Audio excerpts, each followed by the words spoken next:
le front, j'aimerais que tu poses ta main juste au milieu de ton front.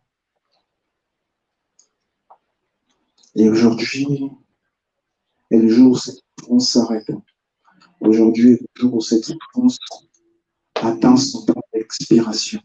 Aujourd'hui est le jour où cette maladie sèche à la racine. Aujourd'hui est le jour où cette maladie est écrasée. Aujourd'hui est le jour où cette maladie est détruite. Aujourd'hui est le jour où cette maladie est détruite. Aujourd'hui est le jour où une pression céleste maintenant éradique la puissance du diable, éradique la puissance de l'ennemi. Aujourd'hui est le jour de la délivrance. Aujourd'hui est le jour de la guérison. Aujourd'hui est le jour où Dieu libère. Aujourd'hui est le jour où l'autorité du Saint-Esprit prend pleinement le dessus sur ton corps. Aujourd'hui est le jour de la nouvelle révélation. Aujourd'hui est le jour de la guérison. Aujourd'hui est le jour où la guérison est acquise totalement. Aujourd'hui est le jour où la guérison est acquise totalement. Aujourd'hui est le jour où la guérison est acquise totalement. Aujourd'hui est le jour où la guérison est acquise totalement. Je m'attaque aussi aux agents des ténèbres qui emmenaient des nuits tourmentées. Là, je parle précisément de mauvais rêves. Je m'attaque à ces agents mystères qui se cachaient. Et je déclare et je décrète maintenant. La force du diable est brisée dans ta vie. La force de l'ennemi est brisée dans ta vie. Je déclare et je décrète maintenant les troubles de vision également, de la vue qu'il y avait, qui devenait flou. De la voix, je vois la vue devenir flou, flou, flou. Et c'est la même personne qui a ce sujet avec le sang. Ces troubles de vision, aujourd'hui, je les éradique de ton corps. Et Père, toi qui m'as établi prophète dans cette église, prophète ici en France, tout ce que je fais et tout ce que je le dis non. Rien de ce que je dis ne vient de moi, mais toutes les paroles qui sortent de ma bouche viennent en ton nom. Et tous les propos que je déclare et décrète maintenant sont oui et amen. Il n'y a aucune des maladies qui sont entrées dans ce lieu qui demeure dans les corps. Non, toutes les maladies, c'est toutes les maladies sont éradiquées au nom de Jésus-Christ.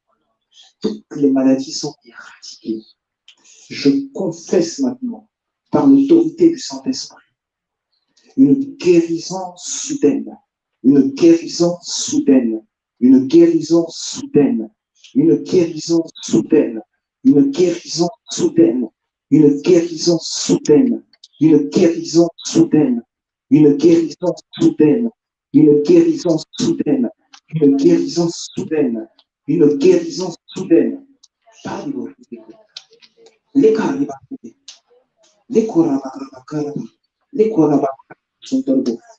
là où la réflexion n'arrivait pas à atteindre le sommet, là où la réflexion se bloquait à un certain niveau. Je parle de problème au niveau des tempes. Là où la réflexion se bloquait à un certain niveau. Je confesse maintenant que ces tempes sont rendues libres. Ces tempes sont rendues libres. Ces tempes sont rendues libres. Ces tempes sont rendues libres. Ces tempes sont rendues libres. Je m'appelle à la manifestation maintenant du Dieu qui contrôle l'air. Jésus-Christ est son nom. J'en appelle à la manifestation maintenant du Dieu qui contrôle l'air, qui met en exécution, qui met en exécution toutes les paroles. J'en appelle maintenant à la lumière céleste. Et je déclare et je décrète dans ce corps maintenant une nouvelle lumière céleste, une nouvelle lumière divine, une nouvelle lumière céleste, une nouvelle lumière divine qui maintenant non seulement ranime la foi, mais déclenche maintenant le miracle de guérison, déclenche le miracle de guérison.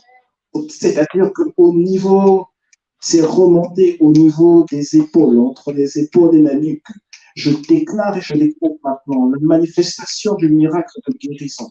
Je déclare et je décrète maintenant la manifestation du miracle de guérison pour ces douleurs inopportunes, la manifestation du miracle de guérison. Et même pour ce mal du ventre, du bas-ventre, je déclare et je décrète maintenant la manifestation du miracle de guérison dans le nom de Jésus-Christ. Je confesse maintenant, par l'autorité du Saint-Esprit, que toutes ces zones du corps aujourd'hui reçoivent une visitation, la visitation divine, reçoivent la manifestation de Dieu, la visitation divine, dans le nom de Jésus-Christ, la manifestation divine, dans le nom de Jésus-Christ.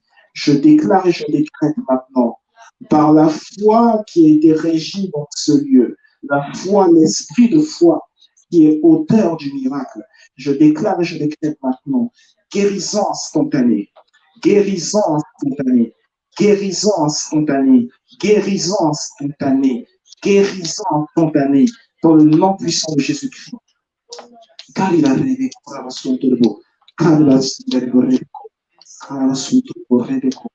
la carrière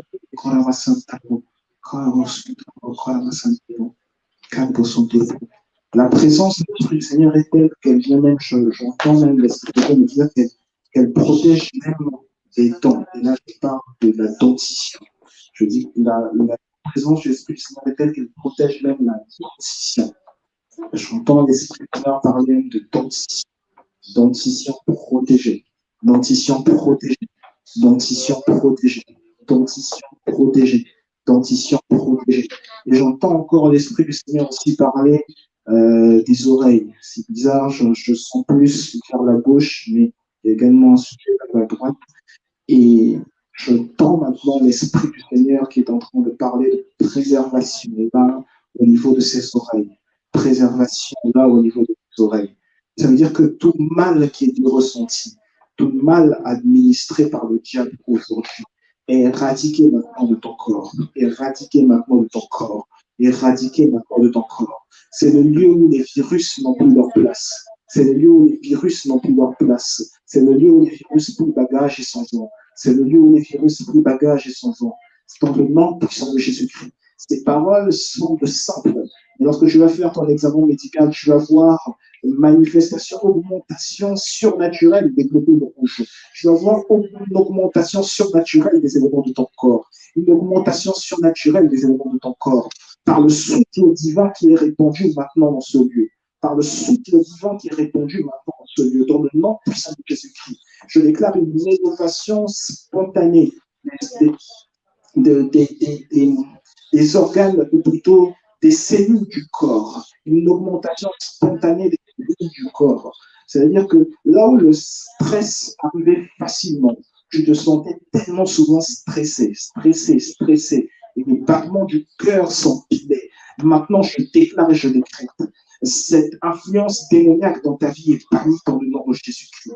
Cette influence démoniaque dans ta vie est bannie dans le nom de Jésus-Christ.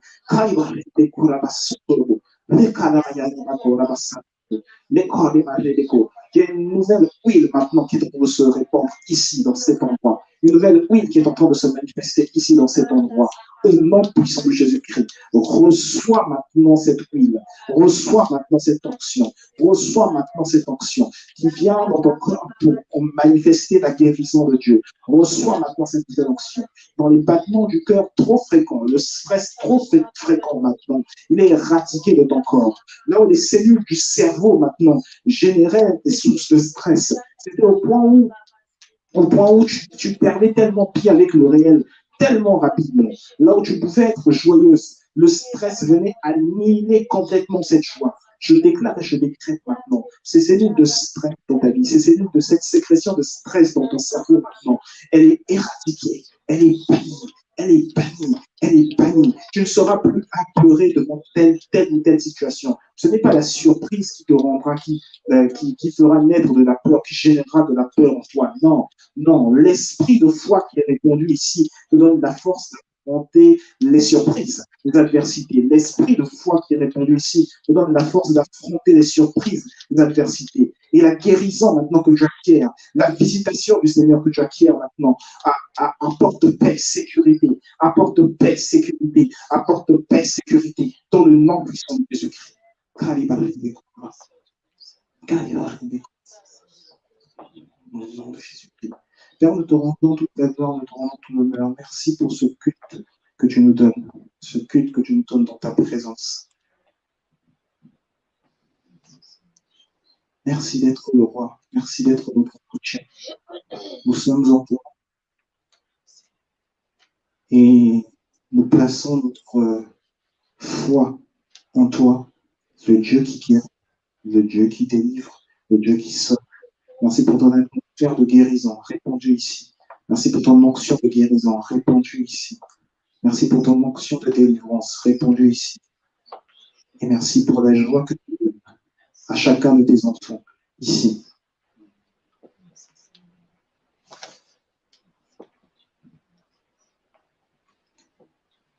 Le pilier qui soutient ma vie.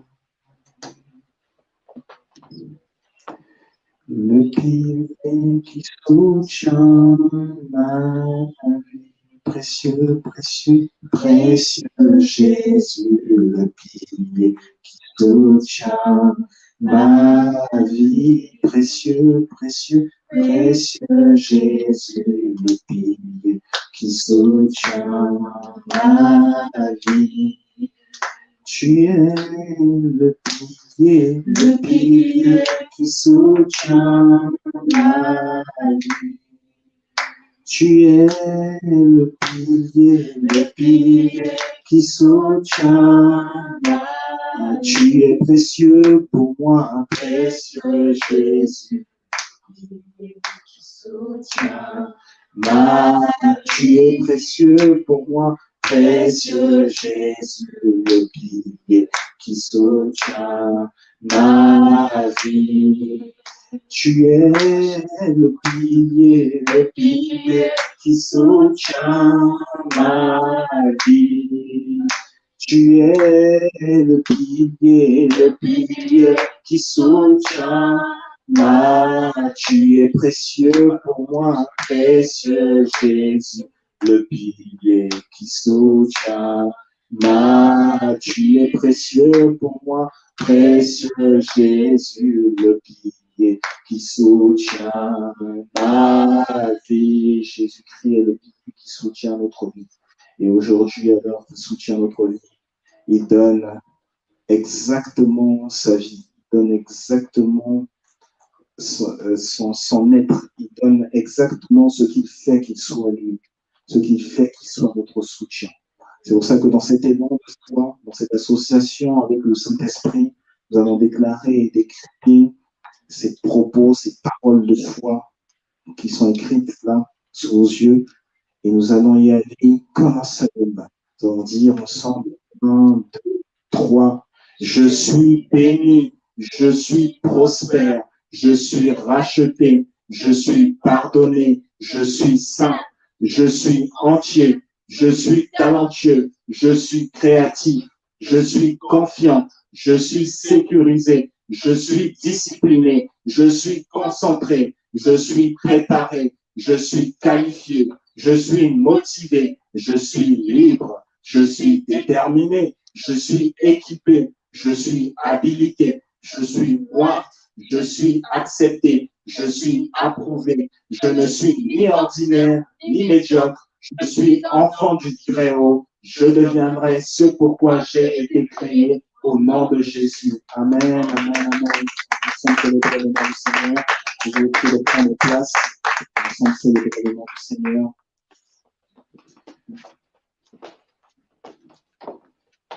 S'il vous plaît, ne vous asseyez pas sur vos mains. Nous avons besoin de vos amens, nous avons besoin de vos gestuels, nous avons besoin de vos alléluia. Là où nous étions avec ma femme, il y a quelques temps, quelques jours, aujourd'hui, de nouveau maintenant les salutations, là où nous étions, il y a quelques jours. L'homme de Dieu disait, les prophètes sont bougés, motivés par plusieurs choses, et parmi ces choses, il y a les sons. Et donc, dans les sons, il y a le Amen, Alléluia. Voilà. Ces choses font bouger également les prophètes. On a besoin de ça. L'homme de Dieu qui parlait, c'était le prophète Baba Ibrahim. avec qui nous avons passé d'excellents moments. Quelqu'un connaît ici peut-être Baba Uriel? Nous avons passé d'excellents moments avec lui. Un merveilleux prophète, très très accueillant. Il était très accueillant avec mon épouse et moi. Très accueillant. On peut acclamer le Seigneur.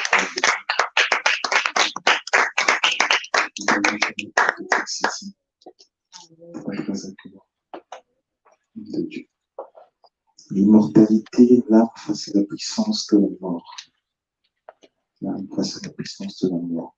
Acte des Apôtres, chapitre 11, versets 27 à 30.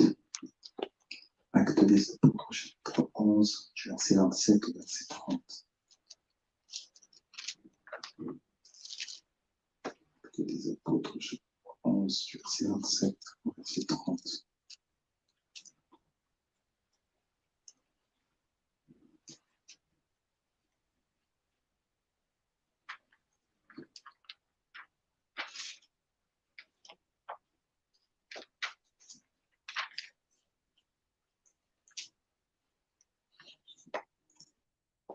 Acte des Apôtres, je vous lis dans la version Louis II, chapitre 11, du verset 27 au verset 30. Il est écrit: En ce temps-là, des prophètes descendirent de Jérusalem à Antioche. L'un d'eux, nommé Agabus, se leva et annonça par l'Esprit qu'il y aurait une grande famine sur toute la terre. Elle arriva en effet sous Claude. Les disciples résolurent d'envoyer chacun selon ses moyens un secours aux frères qui habitaient la Judée. Ils le firent parvenir aux anciens par les mains de Barnabas et Saul. Par les mains de Barnabas et Saul. On dit qu'un prophète du nom d'Agabus annonça par l'esprit qu'il y aurait une grande famine sur toute la terre. Et la prophétie arrive. Donc, le prophète qui est dans l'église annonce quelque chose concernant le futur, la prophétie s'accomplit. Mais lorsque la prophétie s'accomplit, il est annoncé dans l'église, les disciples vont rassembler leurs moyens et ils vont envoyer un secours aux frères de l'unité puisqu'il y avait la famine justement. Et ce secours va être emmené par les mains de Barnabas et de Saul. On connaît plus le nom de Paul, évidemment, apôtre du Christ. Ça veut dire que le prophète a annoncé une situation difficile, le prophète a annoncé quelque chose qui faisait peur, quelque chose qui entraînait la mort. Et face à ce qui pouvait entraîner emmener la mort, l'Église a eu une réaction. L'Église a eu une réaction. Ils se sont assemblés, ils ont mené des vivres, ils se sont soutenus entre eux. Ils ne sont pas restés simplement les bras croisés face à la mort. Ils ne sont pas restés apeurés face à la mort. Non, ils ont voulu réagir.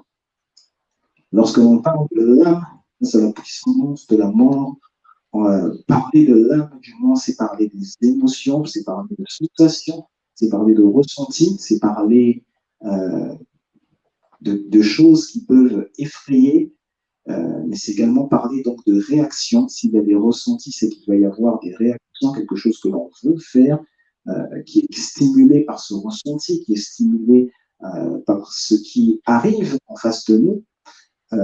Donc, on est en train de parler de ce qui va précéder l'action, ou du moins l'action physique. On est en train de parler de décisions qui vont être prises.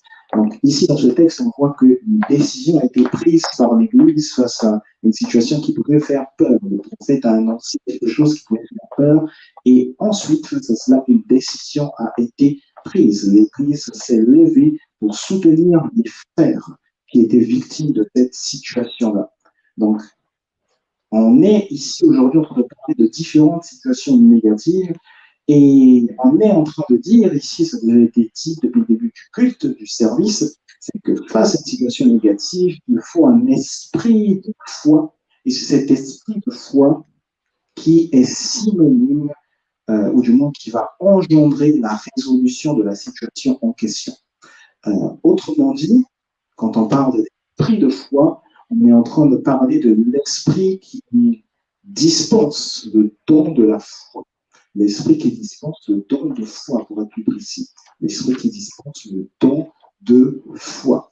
Vous vous rappelez, dans le premier culte de l'année, nous avons parlé différents dons spirituels lorsque nous fassions nos semaines, la semaine des miracles, la semaine des guérisons. On parlait de différents dons spirituels. Nous parlions du don des guérisons. Nous parlions du don d'opérer des miracles. J'ai regardé d'ailleurs différentes choses sur le don d'opérer des miracles. Je parlais de différentes personnes, des personnes qui disparaissaient, des personnes qui apparaissaient, qui se à notre époque. Mon père spirituel, par exemple, il peut être dans un culte. Il y a des gens qui ont des personnes qui ont une montre, la montre ne fonctionne pas, ou du moins l'heure ne tourne pas, il n'y a plus de pile dans la montre. Mon père spirituel attend un instant et alors qu'il fixe la montre se remet à fonctionner. Ou alors, il peut même faire le contraire, la montre est en train de fonctionner, il fixe la montre et la montre s'arrête de fonctionner. C'est le temps d'opérer des miracles. C'est le temps d'opérer des miracles. Et nous avions insisté sur la différence, je me rappelle, entre les dons des guérisons, les dons de guérison, ou le don des guérisons et le don de foi à l'époque. Aujourd'hui, nous allons nous axer un petit peu plus, très très rapidement, et nous allons prier encore sur le don de foi. Le don de foi. On va lire Matthieu chapitre 8, verset 23 à 27. Matthieu chapitre 8, du verset 23 au verset 27.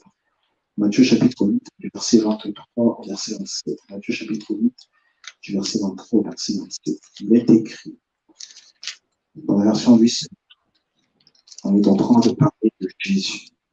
Matthieu chapitre 8, du verset 23 au verset 27, il est écrit au sujet de Jésus. Il monta dans la barque et ses disciples le suivirent.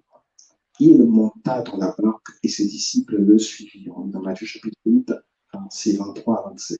Il monta dans la barque et ses disciples le suivirent. Verset 24. Et voici, il s'éleva une aussi grande tempête que la barque était couverte par les flots et lui, il dormait.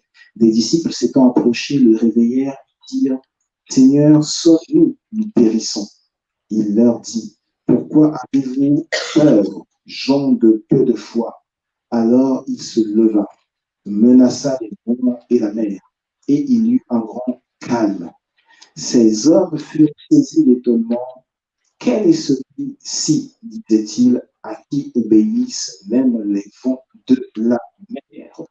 Donc les gens étaient étonnés de ce que Jésus avait fait. Quand Jésus était dans la barque, malgré qu'il y avait le vent, Jésus était tranquille, Jésus dormait.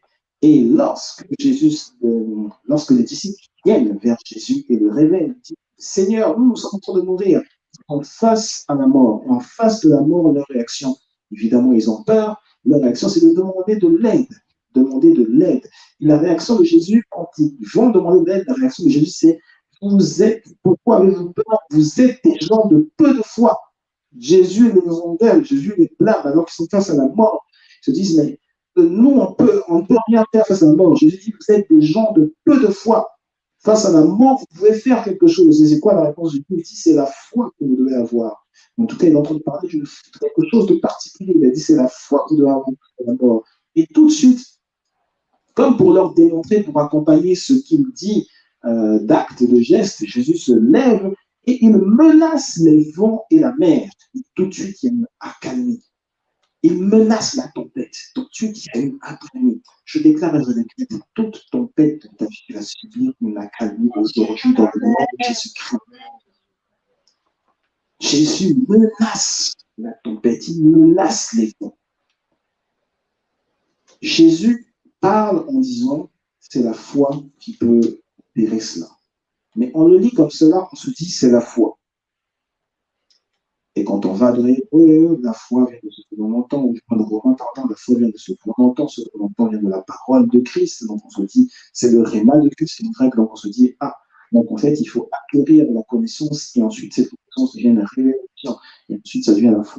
Donc il faut déjà acquérir la connaissance. Non, Jésus, quand Jésus se lève, c'est bizarre, Jésus n'a pas fait différentes écoles pour avoir le type de foi que l'on a. Parce que rappelez-vous, dans notre Église, on sait très bien que la foi dont on est en train de parler, ce n'est pas quelque chose qui est de l'Ancien Testament. Donc Jésus n'a pas acquis la foi, même si on peut trouver certainement, on peut trouver la grâce en fait, de le Pentateuque. Mais Jésus n'a pas acquis la foi en lisant les commandements de la loi, 611 et 613 de Exode à tout autre. Jésus n'a pas acquis la foi en lisant cela. Mais comment Jésus se lève? Personne ne lui a enseigné la foi, Jésus se lève, et alors que Jésus se lève directement, il a lui-même la foi pour repousser, pour parler au vent et parler à la mer. on est ici en train de parler de quelque chose de plus grand que la foi qui vient d'être entendre, du moins acquérir des connaissances, et après ces connaissances deviennent des révélations. On est en train de parler un esprit de foi qui produit, qui donne la foi.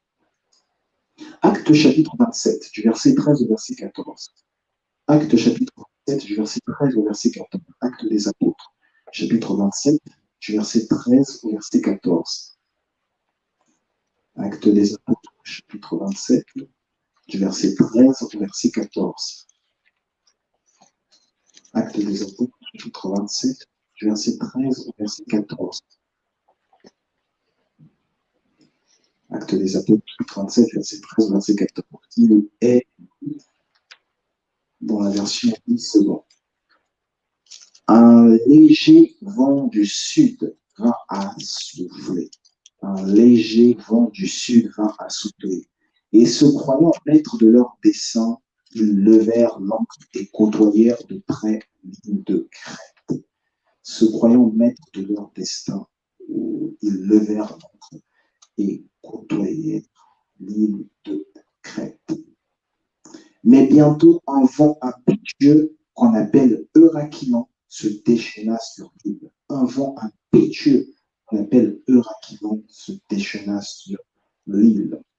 On avait lu ce texte il y a 2 semaines lorsqu'on parlait du vécu de l'apôtre Paul, alors qu'il était justement sur ce bateau et qu'ils embarquaient pour l'Italie. À ce moment, ils ont vécu, enfin l'apôtre Paul, on a parlé des visions que l'apôtre Paul avait eues, voilà, et qu'ils ont vécu une tempête violente. C'est plus qu'une tempête violente, on parle ici d'un vent impétueux, et on l'appelle Euraquilon. Euraquilon, c'est un typhon. Euraquilon, c'est un typhon.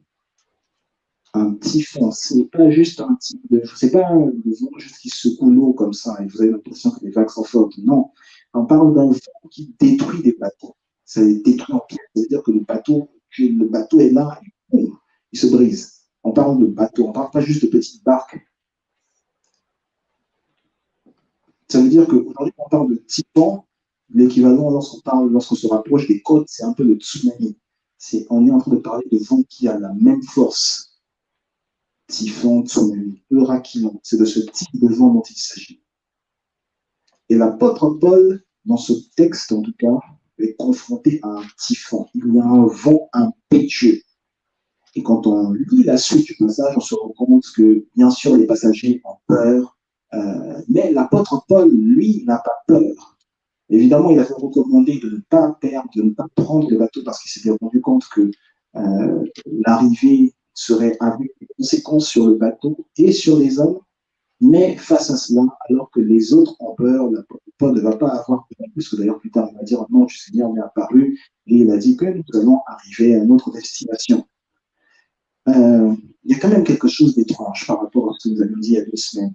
L'apôtre Paul a eu la vision, et même s'il faisait partie des prisonniers qui étaient forcés à y aller, l'apôtre Paul est quand même allé à l'endroit où Dieu, effectivement, voulait qu'il aille. Puisque plus tard, il va dire que l'ange du Seigneur va dire, je dois paraître devant. Donc, ça veut dire que Dieu lui a fait destiner là-dedans. J'aimerais juste qu'on se pose une question. C'est une toute petite parenthèse dans notre évolution. J'aimerais juste qu'on se pose une petite question. Quelle est la tempête, quel est le genre de tempête que nous sommes prêts à affronter pour le royaume de Dieu? Parce que dans l'exemple que nous sommes en train de prendre là, ce n'est pas juste une tempête, ou ce n'est pas juste un vent qui est apparu sur la route de l'apôtre Paul, alors qu'il ne savait pas, puisqu'il savait que ce serait apparu. C'est-à-dire que l'apôtre Paul a décidé volontairement de prendre un chemin, une route, dans laquelle il y aurait une tempête, une grande tempête, un risque, un énorme risque sur sa vie. Tout comme quand il raconte, je reprends ce passage pas le temps, mais quand il raconte qu'il a subi plusieurs nuits blanches, qu'il a été fouetté plusieurs fois, frappé plusieurs fois. L'apôtre Paul a fait des risques pour le nom de Christ. Quel est le genre de tempête que l'on est prêt à affronter pour répondre à l'appel de Dieu? C'est comme si aujourd'hui, puisqu'il y a peu de gens aujourd'hui qui prennent le bateau, c'est comme si aujourd'hui, ce texte-là, c'est comme si aujourd'hui, dans notre monde, aujourd'hui, on est en train de dire que tu veux voyager, mais que tu sais que l'avion a 99% de chances de faire un crash. L'avion que tu 99% de chances de faire un crash. Mais Dieu te dit que tu dois monter dans cet avion. Tu ne dois pas prendre un autre avion, tu dois monter dans cet avion qui risque de faire un crash. Est-ce que nous sommes prêts à monter dans cet avion, 99% de chances de faire un crash pour l'évangile? Pas dans un autre temps. On ne dit pas non, je vais changer de compagnie. Non, ça c'est une compagnie low cost. Non, je vais changer de compagnie. Je suis prêt à prendre de l'argent. Je vais payer le prix pour être plus. Non, je te dis prends cet avion-là. 99% de chances de faire un crash. Paul a pris l'avion en question. Paul était toujours en vie. J'aurais besoin qu'on affiche l'image à l'écran, l'image 1, l'image 1. Je peux toujours commencer à dire français 1 et... Oui, une image, oui. Parce qu'on dit image 1, image 2, comme on dit page 1, 2. On dit les deux, non? Voilà. On termine la Covid. On était dit les deux.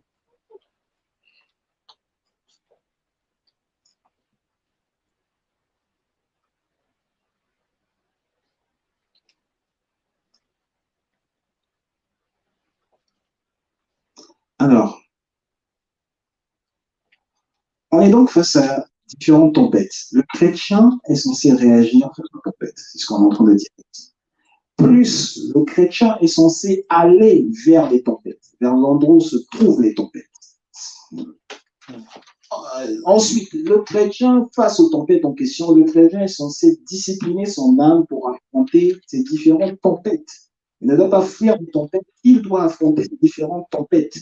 Et c'est là que nous parlons du temps de foi. C'est à ce moment que nous parlons du temps de foi. Parce que ces tempêtes-là drainent en elles la puissance de la mort et le don de foi va naître à l'endroit où la puissance de la mort est vaincue. Pourquoi on dit est vaincue? Parce que la puissance de la mort a été vaincue par le Christ lorsque le Christ est ressuscité des morts. J'aimerais que tu me dises un moment l'appel à ça. Amen. La puissance de la mort a été vaincue par le Christ lorsque le Christ est ressuscité des morts. Donc, si le don de foi naît là où la puissance de la mort est vaincue, c'est que le don de foi naît à partir de la résurrection du Christ. Donc, aujourd'hui, tout chrétien, puisque nous sommes issus de la résurrection du Christ, tout chrétien peut avoir et vivre le don de foi. Tout chrétien peut avoir expérimenté le don de foi. Et cela est la réalité dans le nom de Jésus-Christ. Donc, le don de foi, ce n'est pas quelque chose de loin de toi. Ce n'est pas quelque chose qui vole dans l'air dans un 7e siècle où tu ne te trouves pas. Non, le don de foi, c'est quelque chose qui est inhérent à toi, à ta chrétienté. On va voir un exemple donc, justement du don de foi dans Luc 4, on va lire du verset 9 au verset 13. Luc chapitre 4, du verset 9 au verset 13. Luc chapitre 4, du verset 9 au verset 13.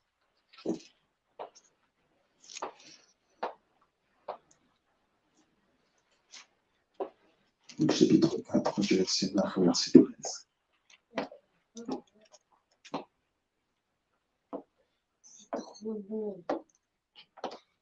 Je vais se raccourcir.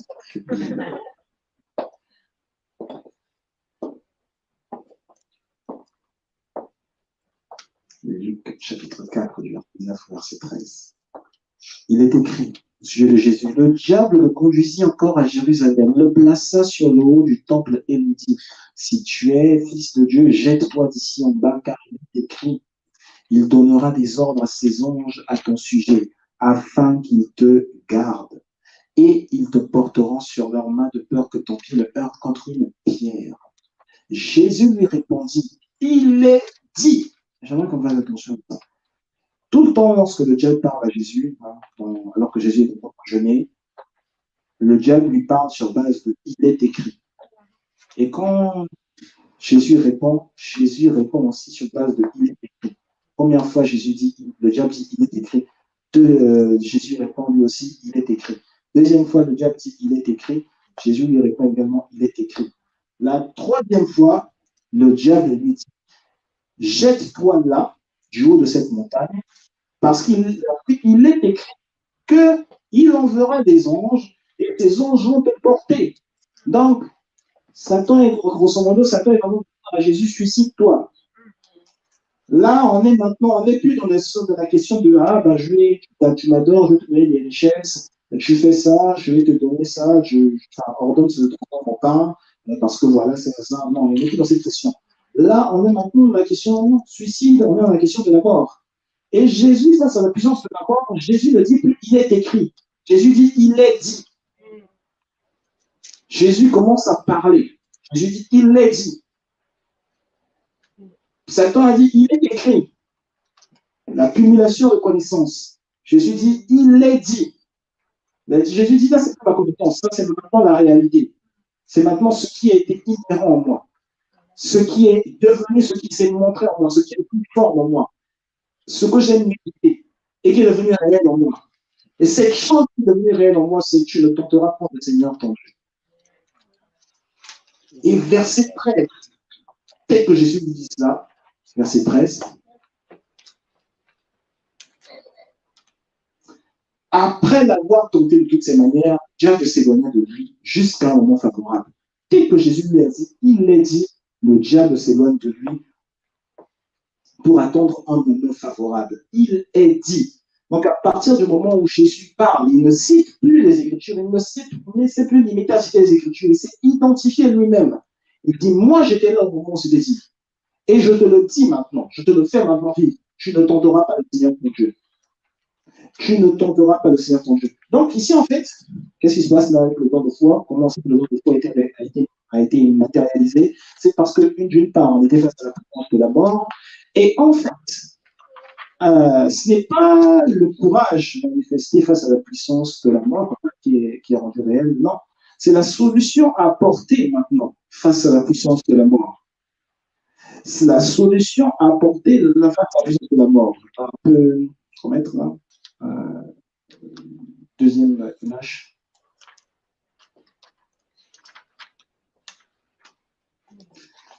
Jésus apporte une solution face à la puissance de la mort. Jésus sait qu'il est face, c'est le premier point. J'aimerais qu'on note, à le 8. Jésus sait qu'il est face à un adversaire. Et face à cet adversaire, numéro 1, Jésus le reconnaît. Jésus reconnaît cet adversaire. L'adversaire parle de adorer, l'adversaire parle de manger. Mais à partir du moment où l'adversaire parle de la mort, Jésus dit, ah, c'est vraiment mon adversaire. Il n'est pas juste, c'est pas quelqu'un juste qui vient débattre, qui vient dire non, tu peux faire ceci, tu peux faire cela, il va t'arriver ça. Non, c'est pas un débat philosophique, c'est pas un débat de religion, c'est pas le qui a raison, qui a tort. Non, là c'est quelqu'un qui cherche la mort.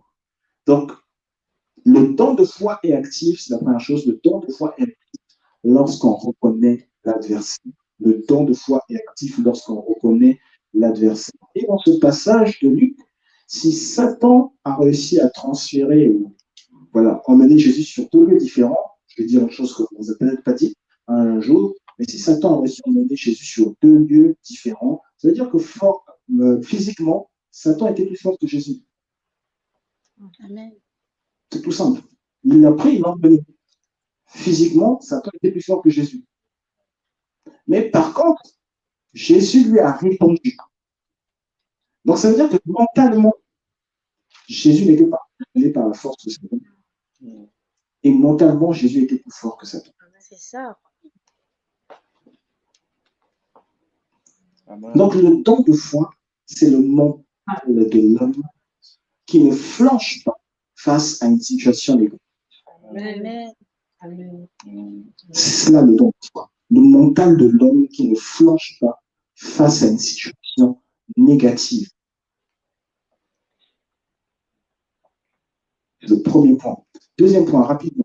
Le don de foi, c'est l'homme qui se base sur la parole de Dieu, du Dieu vivant, pour aller jusqu'au bout d'un procédé, quel que soit ce que cela en coûte, quel que soit ce que ce procédé en coûte. On va aller dans Josué chapitre 10, versets 5 à 14. On va tous le lire.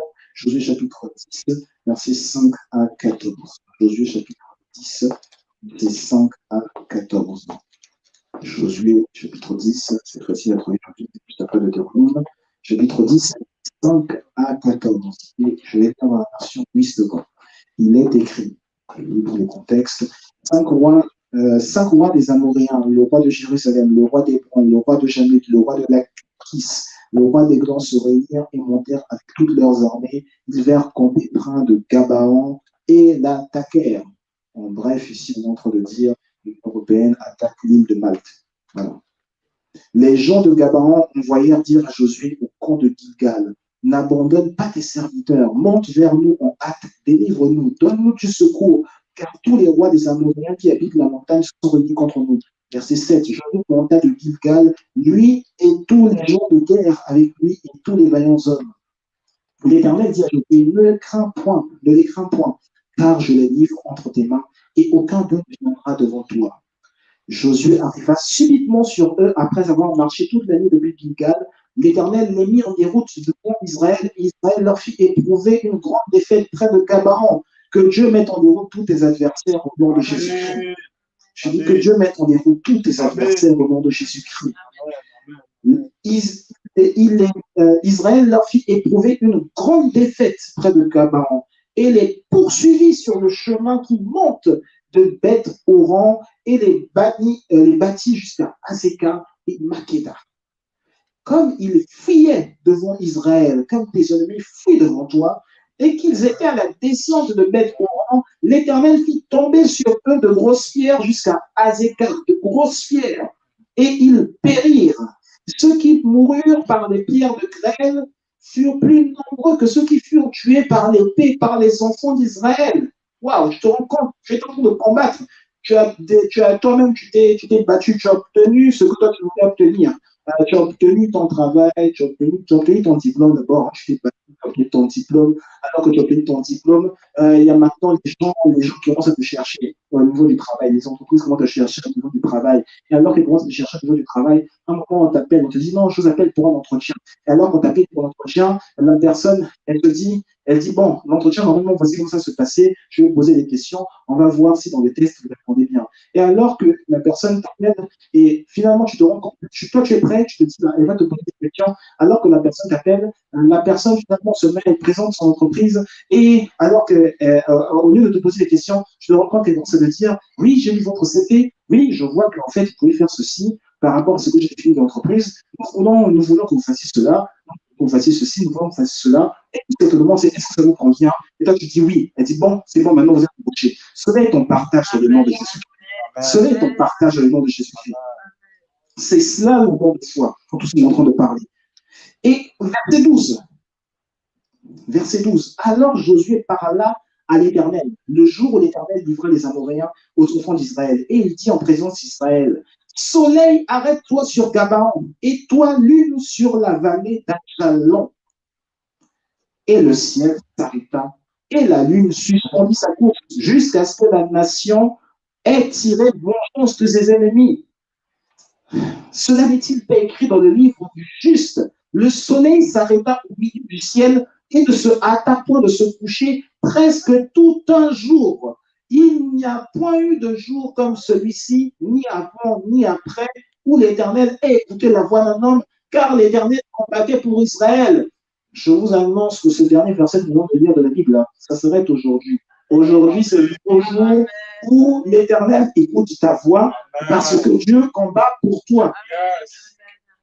Le temps de foi, le soleil va s'arrêter sur toi jusqu'à ce que tu aies vengeance de cette maladie qui t'a fait perdre énormément d'opportunités. Le soleil s'arrête sur ta vie jusqu'à ce que tu aies vengeance de cette maladie, de ce qui te déprimait, ce qui t'a déprimé pendant des années, qui t'a empêché d'avancer, qui t'a empêché de saisir tout ce que tu voulais avoir, qui t'a empêché d'avoir ta paix. Le soleil s'arrête sur toi jusqu'à ce que tu aies tiré vengeance de cette maladie dans le nom puissant de Jésus-Christ. Troisième point sur le don de foi. Le don de foi, c'est le fruit d'une vie exposée au Christ. Actes des Apôtres, chapitre 15, verset 26. Le don de foi, je vais rapidement.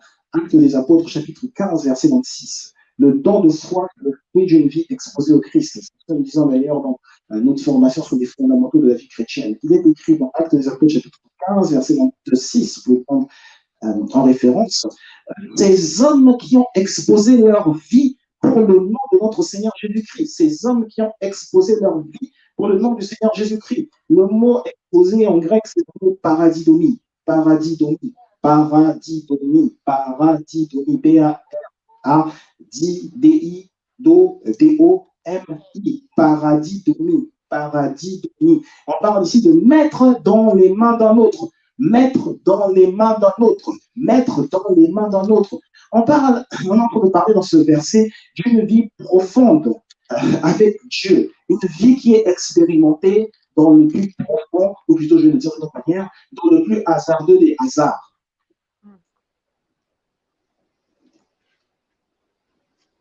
Autrement dit, on est en train de dire ici, je ne sais pas ce qui va m'arriver. Je ne sais pas ce que va être mon lendemain. Mais je sais que rien de ce que Dieu n'a pas décidé ne m'arrivera. Seul ce que Dieu a décidé m'arrivera. J'aimerais que je dise avec moi, il ne m'arrivera rien que Dieu n'a pas décidé qu'il m'arrive. Il ne m'arrivera rien que Dieu n'a pas décidé qu'il m'arrive. C'est le troisième point sur le don de foi. Le don de foi, c'est le fait d'une vie exposée au Christ. On est exposé pour vivre, et on est prêt à disposer à vivre la vie hasardeuse, la vie qui est profondément enracinée dans le hasard, le plus grand de tous les hasards. Verset 4, je ne peux pas parler du jour de foot. Verset 4, pardon, 34 plutôt. Le don de foi permet de chasser différents esprits. Le don de foi permet de chasser différents esprits. Comme on est dans l'acte des apôtres, allons au chapitre 16. On est dans l'acte 15, allons au chapitre 16. Acte 16, verset 16 à 18. Acte 16, verset 16 à 18. Acte 16, verset 16 à 18. Acte 16, verset 16 à 18. Il est écrit, comme nous allions au lieu de prière, une servante qui avait un esprit de python et qui, en devinant, procura un grand profit à ses maîtres, vint au-devant de nous et se mit à nous suivre. Paul et lui, elle criait, ces hommes sont des serviteurs du Dieu très haut et ils vous annoncent la voie du salut. Ils vous annoncent la voie du salut. Donc là, Luc, qui écrit Acte 16, dit que cette femme avait un esprit de python et elle devinait. On parle ici de deviner. Le mot qui est utilisé, c'était un mot qui était réputé justement en Grèce. C'était réputé parce que derrière, il y avait un dieu qui orientait le fait de deviner, cette pratique. Et ce dieu était sous la forme d'un python. Ce dieu était sous la forme d'un python. J'aimerais préciser cela parce que lorsqu'on lit la chose comme cela, on se dit que lorsque l'apôtre Paul va parler, on se dit que l'apôtre Paul utilise une révélation du Saint-Esprit. Je parle aussi par le fait que tu vois des choses, tu entends physiquement, donc, ok, c'est pas grave. Mais ce que je veux dire, c'est que c'était une chose connue de tous, du peuple grec à ce moment-là. Ce n'était pas quelque chose d'inconnu que l'apôtre Paul a rendu connu par tous. Non. C'était quelque chose de connu. Il n'y a pas eu de don de parole de connaissance ou de don de je ne sais pas quoi, là, que l'apôtre Paul décide ou sache du moins de quoi il s'agissait. Non. Donc, elle se mit à suivre Paul. Elle criait, ces hommes sont les serviteurs du Dieu très haut et ils vous annoncent la voie du salut. Elle fit cela pendant plusieurs jours. Paul, fatigué, se retourna et dit à l'esprit, je t'ordonne au nom de Jésus-Christ de sortir d'elle. Et il sortit à l'heure même. Et il sortit à l'heure même. Aujourd'hui, tout esprit qui tourmentait ta vie, qui ne venait pas du Christ, sort à l'heure même, au nom de Jésus-Christ. Sort à l'heure même, au nom de Jésus-Christ. L'esprit qui te fait te sentir seul. L'esprit de solitude. Celui qui te fait te sentir seul. Seul parce que trop différent. Seul parce que trop différent. Dans le nom puissant de Jésus-Christ. J'ordonne qu'il quitte ta vie au nom de Jésus-Christ. J'ordonne qu'il quitte tes nuits et même tes longues après-midi. Il quitte tes nuits et tes après-midi dans le nom puissant de Jésus-Christ. J'ordonne qu'il sorte de ta vie complètement au nom puissant de Jésus-Christ. Cinquième pensée, l'avant-dernier.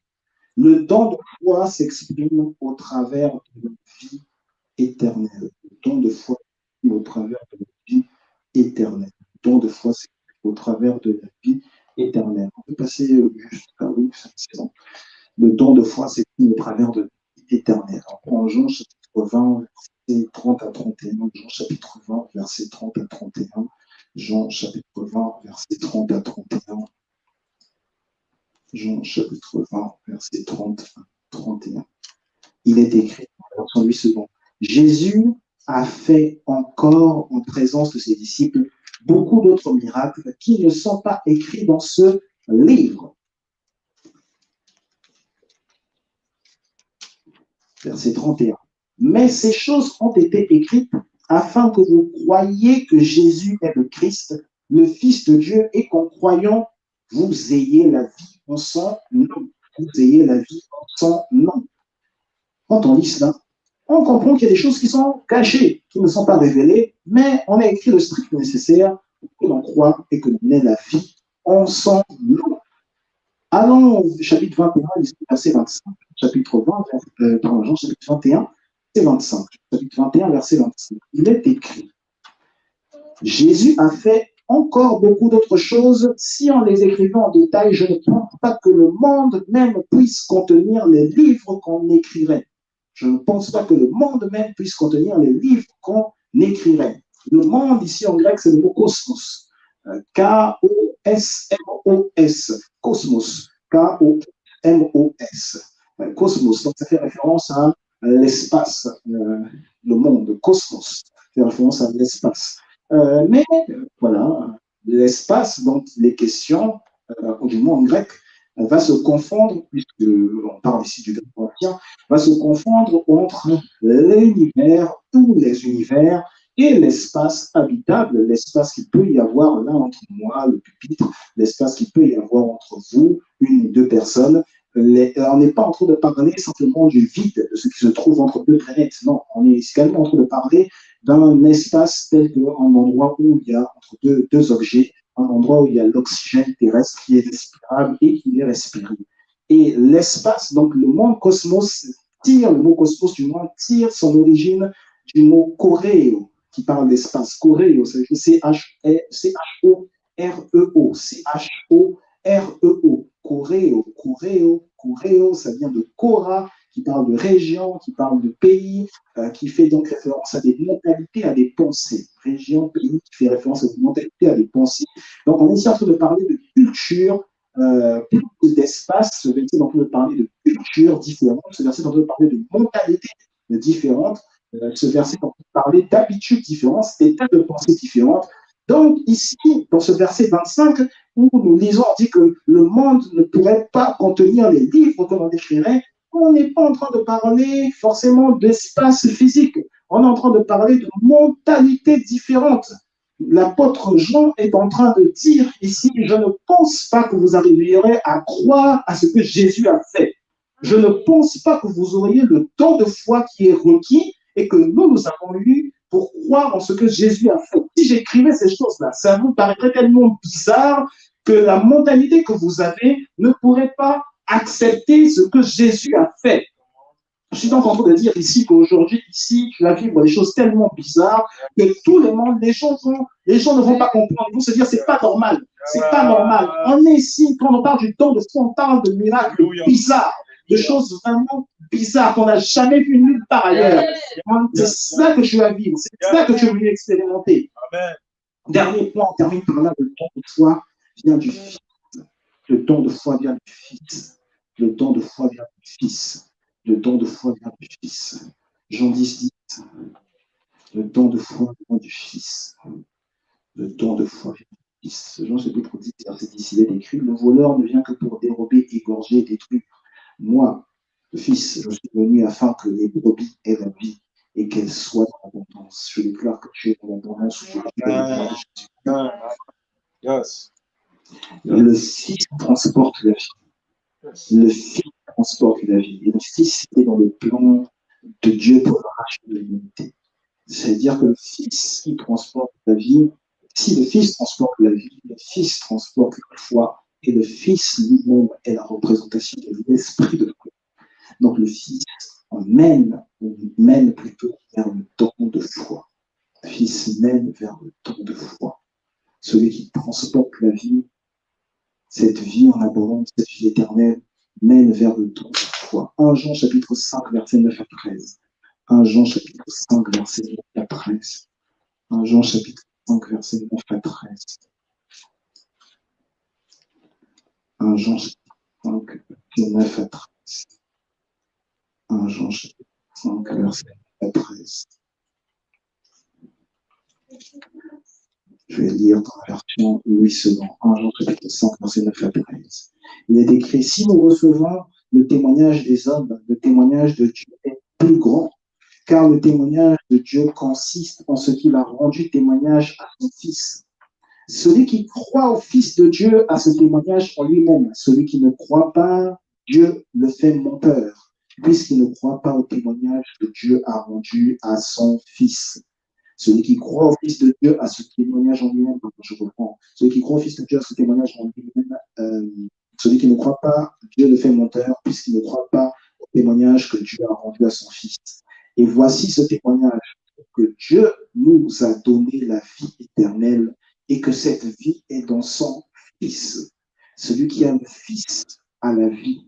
Celui qui n'a pas le Fils de Dieu n'a pas la vie. Celui qui a le Fils a la vie. Celui qui n'a pas le Fils de Dieu n'a pas la vie. Je vous ai écrit ces choses afin que vous sachiez que vous avez la vie éternelle, vous qui croyez au nom du Fils de Dieu. Ces choses sont écrites afin que tu saches que tu as la vie éternelle, toi qui crois au nom du Fils de Dieu, dans le nom puissant de Jésus-Christ.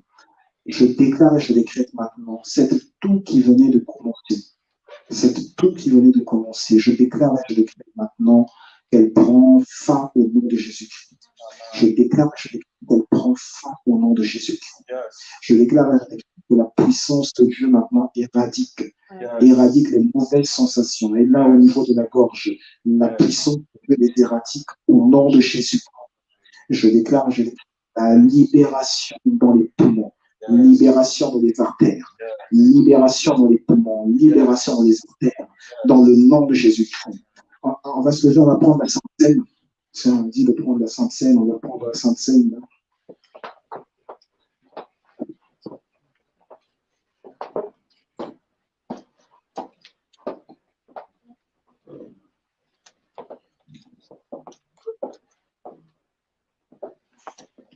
On peut garder en visuel sur l'image 3. Je ne sais plus si l'image 4 peut être.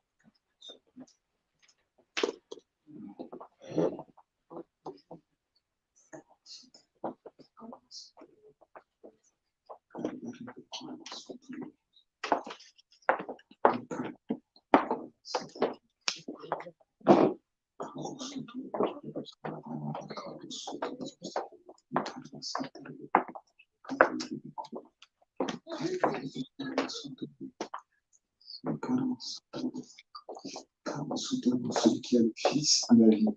Celui qui n'a pas le Fils n'a pas la vie. Celui qui a le Fils a la vie. Celui qui n'a pas le Fils n'a pas la vie. Ici, nous sommes en train de parler de la vie acquise à l'intérieur du Christ. Nous sommes en train de parler de la vie acquise à l'intérieur du Christ.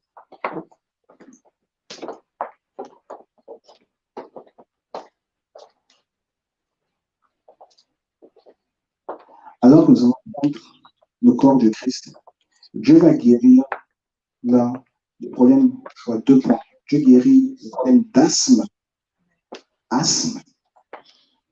et je vois Dieu guérir également le mot est presque, c'est les aftes, les aftes. Je vais sentir que là, la bouche, ça va être différent. Les aftes dans ta bouche, je vais sentir que ça va être différent. Là. Celui qui a le Fils a la vie. Celui qui n'a pas le Fils n'a pas la vie. Celui qui a le Fils a la vie. Il s'agit d'une nouvelle réalité maintenant, dans laquelle tu entres.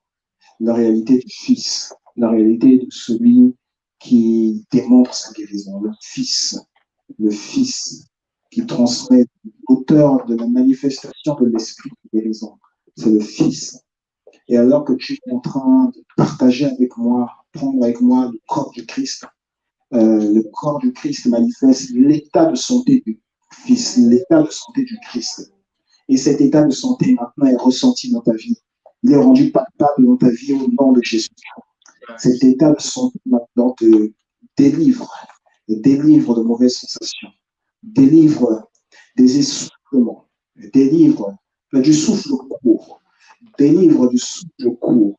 Ta façon de respirer là va changer de façon immédiate. Ta façon de respirer là va changer de façon immédiate. Tu vas voir tes narines qui étaient bouchées se déboucher. Tu vas voir tes narines qui étaient bouchées se déboucher. Ce que je dis est réel. Parce que ce que je dis, ce sont des choses là que je suis en train de vivre même à l'instant. Je suis en train de les sentir à l'instant T. Ce que je dis est réel. Parce qu'au moment où je suis en train de parler, mon esprit est transporté dans plusieurs corps. Dans vos corps, là, mon esprit est transporté dans plusieurs corps. Et c'est dans ce sens que je suis en train de dire ces choses. Ce que je dis est réel. Tu vas voir là tes narines se déboucher. Tu vas voir là maintenant ton cou se débloquer. Tu vas voir là maintenant ton poignet se sentir mieux. Là, je parle des choses au niveau des phalanges. Tu vas voir ton poignet se sentir mieux. Celui qui a le Fils a la vie. Celui qui n'a pas le Fils n'a pas la vie. La vie de Dieu est répandue en toi maintenant dans le nom de Jésus-Christ. J'en appelle à la puissance céleste, la puissance divine, la puissance de résurrection, la puissance qui délivre de la condamnation. Si c'était une condamnation de famille, si c'était un lien de famille, comme Lazare, comme nous a dit la semaine dernière, on disait le prophète Gabriel, Lazare, lorsqu'il était livré, lorsqu'il était ressuscité, Jésus a dit, déliez-le et laissez-le aller. C'est-à-dire que c'était des liens qui avaient emmené Lazare à la mort. Des liens avaient emmené Lazare à la mort vers sa destinée. Déliez-le et laissez-le aller. Maintenant, aujourd'hui, si cette maladie avait été causée par des liens, je déclare, je décrète maintenant, ces liens démoniaques maintenant sont anéantis. Ces liens démoniaques maintenant sont anéantis. Ces liens démoniaques maintenant sont anéantis. Il y a des familles où les femmes, toutes les femmes, il y a tout le temps des problèmes au niveau de la tête. Il y a des familles où il y a des femmes n'arrivent pas à supporter même les effets de la lumière. Il y a des familles où les femmes, il y a tout le temps des problèmes. À une période de l'année, il y a tout le temps un mal de ventre qui est tel quel. On leur interdit de manger certains aliments. Il y en a qui ne peuvent pas manger la création. Il y en a qui ne peuvent pas manger ceci. Il y en a qui ne peuvent pas manger cela. On dit c'est toutes les femmes. Maintenant, je déclare et je décrète. Ces liens de famille, ces liens héréditaires maintenant sont brisés dans le nom de Jésus. Ces liens héréditaires sont brisés dans le nom de Jésus-Christ. Alors que nous prenons ensemble le corps du Christ, celui qui a le Fils à la vie. La vie de Dieu maintenant est transmise par l'intermédiaire de ce corps. Prenons ensemble le corps du Christ. Nous prenons ensemble le corps du Christ.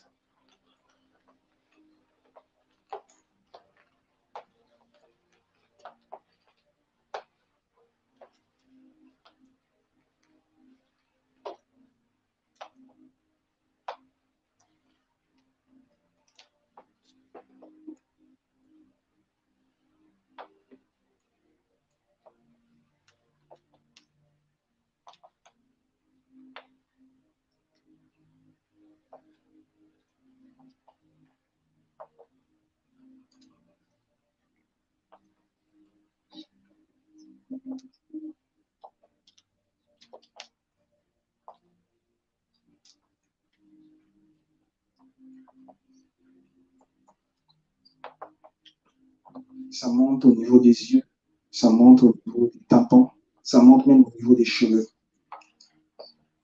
La vie du Christ monte dans ton corps. Elle remonte même au niveau des cheveux. Elle remonte même au niveau des cheveux. La vie du Christ monte dans ton corps. La vie du Christ monte dans ton corps. La vie du Christ manifeste l'autorité de Dieu. La vie du Christ monte dans ton corps. La vie du Christ monte dans ton corps. Les carabassons. Kalibos, Karamandano. Les Kaliba. Les Korabasan. Kalaboson Dorobo. Le corps du Christ maintenant est confondu à ton corps. Ton corps est confondu au corps du Christ. Et maintenant, dans cette vie de Dieu, le sang de Jésus-Christ maintenant va circuler. Le sang de Jésus-Christ va circuler. Alors que nous allons prendre ensemble la Sainte Seine, le sang de Jésus-Christ va circuler. Et ce sang qui circule, il circule dans tes pieds. Il circule dans tes pieds. Je suis en train de voir quelque chose au niveau des orteils. Quelque chose au niveau des orteils qui est en train qui est en train maintenant de se dissiper. Quelque chose au niveau des orteils. La circulation du sang de Jésus maintenant dissipe le malaise, le mal au niveau des orteils. Le malaise, le mal au niveau des orteils.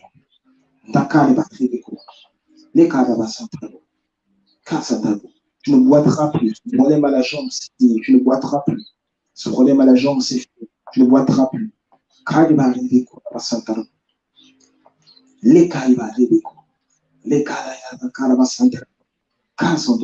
ne boiteras plus. Ce problème à la jambe, c'est terminé. Ce problème à la jambe, c'est terminé. Tu ne boiteras plus.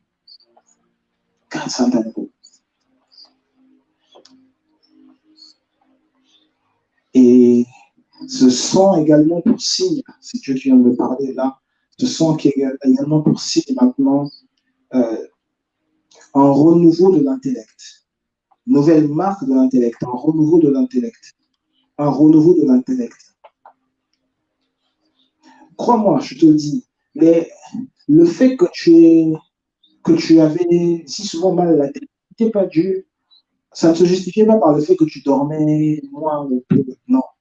Ça ne se justifiait pas par le fait que tu avais peut-être beaucoup de personnes à qui penser dans la famille, beaucoup de personnes dont tu devais t'occuper dans la famille. Non, ce n'était pas ça. C'était des flèches démoniaques.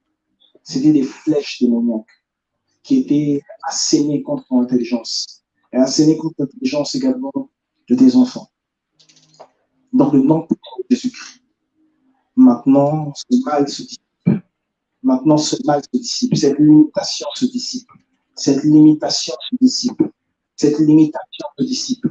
Cette limitation se dissipe. Cette limitation familiale se dissipe. Cette limitation se dissipe. Dans le nom puissant de Jésus-Christ. J'en appelle à la puissance du sang. Le sang de guérison. Le sang de délivrance. Le sang de guérison. Le sang de délivrance. Le sang qui, lorsqu'il a été versé sur la croix de Golgotha, a éradiqué toute maladie. Sur la surface de la terre, à ce moment, il n'y avait aucune maladie. Sur la surface de la terre, à ce moment, il n'y avait plus aucune maladie.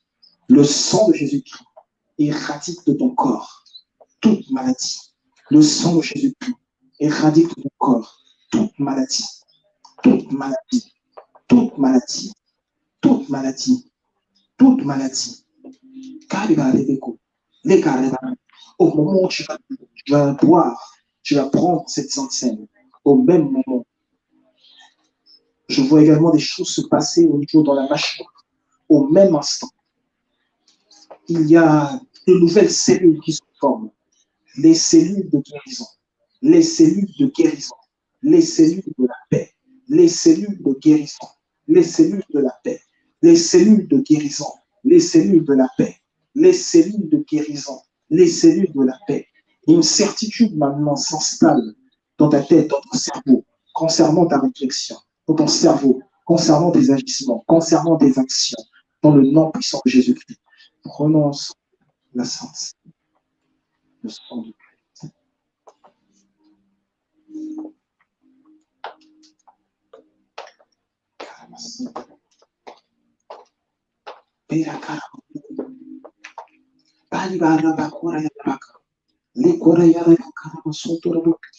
La caída de coração, caída de coração, le caída de coração, le caída de coração, le caída de coração, le caída de coração, caiu sobre o coração, caiu sobre o coração, como é que eu acho que caiu sobre cette attitude de prière, grâce à tel Rebecca. Grâce à tout le monde, Rebecca. Grâce à tout le monde, Rebecca. Les cartes sont au nom.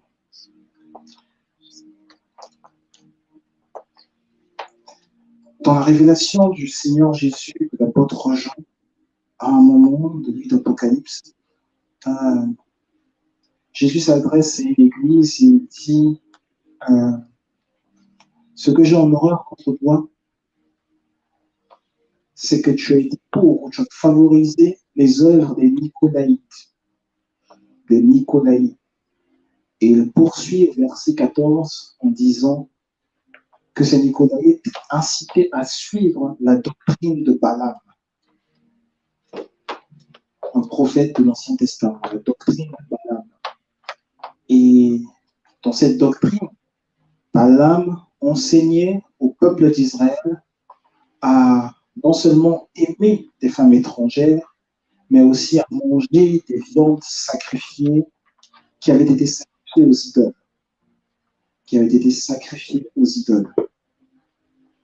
C'est-à-dire que Balaam les entraînait le peuple d'Israël dans une coutume différente de la coutume que Dieu leur avait donnée, imposée. Il y a des gens, quand je l'ai souvent dit, dans la grâce divine, la Bible nous dit tout est permis, mais tout n'est pas utile. Et dans cette même grâce, lorsque Dieu appelle quelqu'un, Dieu donne souvent des interdits à une personne, en particulier. Tu peux faire ceci, fais ceci, cela tu ne vas pas le faire, cela tu ne le feras jamais, cela tu ne le feras pas. Alors que Dieu donne des interdits à une personne en particulier, la société peut avoir ses habitudes. Et ces habitudes peuvent aller, les habitudes de la société, je veux dire, peuvent aller à l'encontre de ces interdits. Je peux te dire, tu ne mangeras pas le midi. Tu ne mangeras jamais le midi quand tu es dans cette entreprise. Ou alors, si tu manges le midi, tu ne mangeras que de la salade. Mais tes collègues, là, ton patron, là, pour qui c'est un péché que toi tu ne manges pas la même chose que lui, que toi tu ne bois pas du vin quand tu es à table, pour qui c'est un péché que toi tu ramènes peut-être ta nourriture de chez toi, et qui commence à se plaindre, qui dit non, c'est pas comme ça. Et toi, tu le dis parce que tu as peur, tu es mal vu, peur de perdre peut-être. Voilà ce qui fait que tu as un gagne-pain de ta vivre. Par peur d'être mal vu, tu dis bon, je vais quand même essayer tu négocies avec Dieu. Il y a des gens qui ont à la fois des problèmes de santé parce qu'ils se sont accoutumés à ce que fait leur entourage. Tu t'es accoutumé à ce que fait ton entourage. Il y a des gens qui ont des problèmes de santé parce qu'une fois qu'ils se sont livrés au Christ, ils ont décidé de concilier les deux. Accoutumance en partie à ce qu'on fait à l'église, mais accoutumance aussi à ce qu'on fait dans la famille. Et là, on parle de différents types de coutumes. C'est l'hérité des ancêtres, c'est l'hérité des parents. Dans la famille, on fait toujours des réunions le samedi. Et la famille, on fait toujours des réunions le dimanche. Dans la famille, à chaque fois, on doit faire cela. On s'est accoutumé à cela. Tout comme il y a des gens, parfois on va voir des médecins et ils disent, non, cette maladie, il faut simplement vivre avec. Le Covid, ce virus, non, nous devons vivre avec. Là, t'es pas. En Côte d'Ivoire, on dit seulement Covid, là. Il n'y a pas d'article de.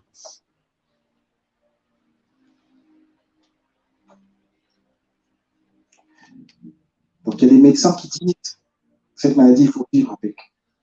Non. C'est une mauvaise, très, très mauvaise manière d'orienter sa pensée. C'est une pensée démoniaque. Nous ne vivons pas avec la maladie. Nous vivons avec le Christ, l'auteur de la guérison. L'auteur de la guérison. Celui qui a formé ton corps ne veut pas que tu vives avec la maladie. Il veut que tu vives en bon état, en bonne santé, tous les jours. Tous les jours de ta vie. Tous les jours de ta vie.